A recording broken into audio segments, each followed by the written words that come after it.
Yeah, would somebody look it up real quick? I'm a butthead and I didn't write that author down. Welcome to Make Do Tell with KCPL. I'm Lauren Olson, I'm the youth librarian at the Blueford branch. I had a teen come up to me at Kids Cafe the other day and I tried to get him to sign up for summer reading and he's like, but I only read Webtoons. And I said, that's awesome. You can still do summer reading program even if you're only reading Webtoons, which made me think about my favorite personal Webtoons and what to do if your Webtoon is on hiatus and you need something new to read.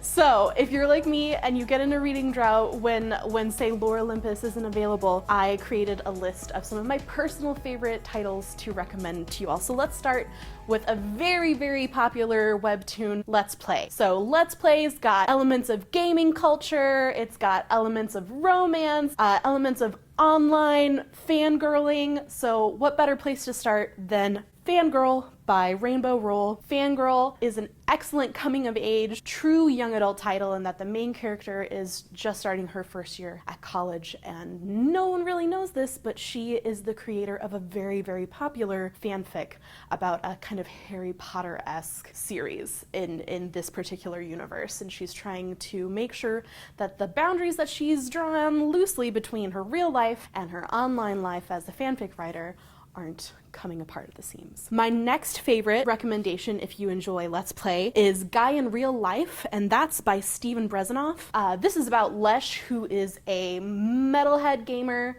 who becomes enamored with this 17-year-old Svetlana that he meets on the street, and he's but a lowly sophomore, and he just becomes so caught up in Svetlana's personality that he decides to create her as his character, his avatar, in an MMORPG, a massively multiplayer online roleplay game. And so in creating Svetlana, he finds himself enjoying playing the character and enjoying himself as the character of Svetlana, maybe even as much as he enjoys interacting with Svetlana herself. My last recommendation for Let's Play is a relatively new title called Sleigh by Brittany Morris. It's about Kira, who's a 17-year-old game developer who's created this epic online game that's specifically a safe place for Black gamers. But she's having to keep that part of her life separate from the rest of the world because she doesn't feel like her family or her boyfriend or her friends at school will understand how her identity as a Black teen intersects with what they see as a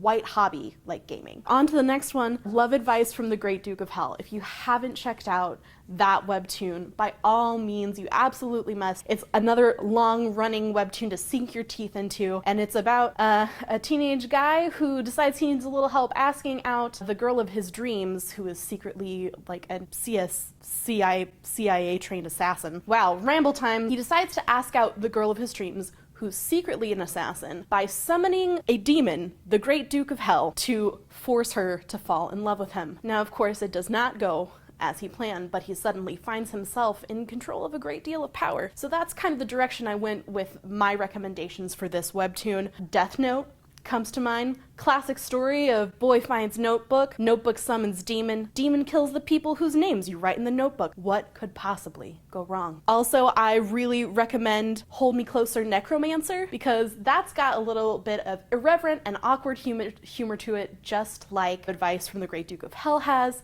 It is about a college dropout, down on his luck, working in fast food, finds out that he can raise the dead, and there are a bunch of people who want him to be dead. Again, another kind of like ho-hum dude on the street finds out that he can do really, really intense magic. And then last but not least, this is a TV show, not a book. It's called Chuck.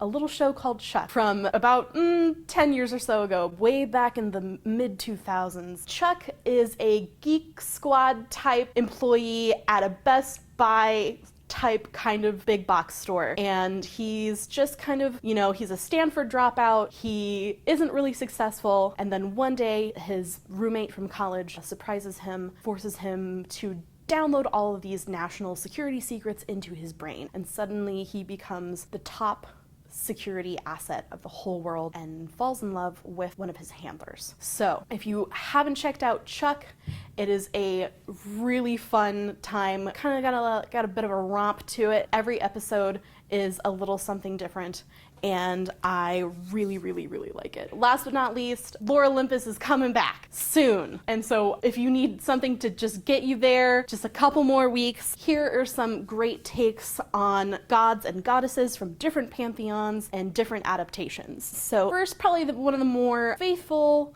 adaptations that came to mind was Abandoned by Meg Cabot, where a teen named Pierce has a near-death experience, and when she comes back from being dead for over an hour, she's haunted by tall, dark, handsome John Hayden, who keeps reminding her of her visit to the underworld. Meg Cabot is a super fun, frothy writer. If you haven't given her a shot based on her classic titles like American Girl, this one is going to be a great entryway into her oeuvre. Lifestyles of Gods and Monsters is also a title that comes to mind. It is brand new as of last year. It posits a theory of the story of Ariadne and the Minotaur as if it were a reality TV show. Ariadne's sisters have their own show called The Paradoxes, is very much like Keeping Up with the Kardashians, and the myth of the Minotaur and the hunt for the Minotaur through the labyrinth is what gave Suzanne Collins the inspiration to write The Hunger Games. So another literary tie-in for you there. Also, if you want a more challenging read, a little more of a deep dive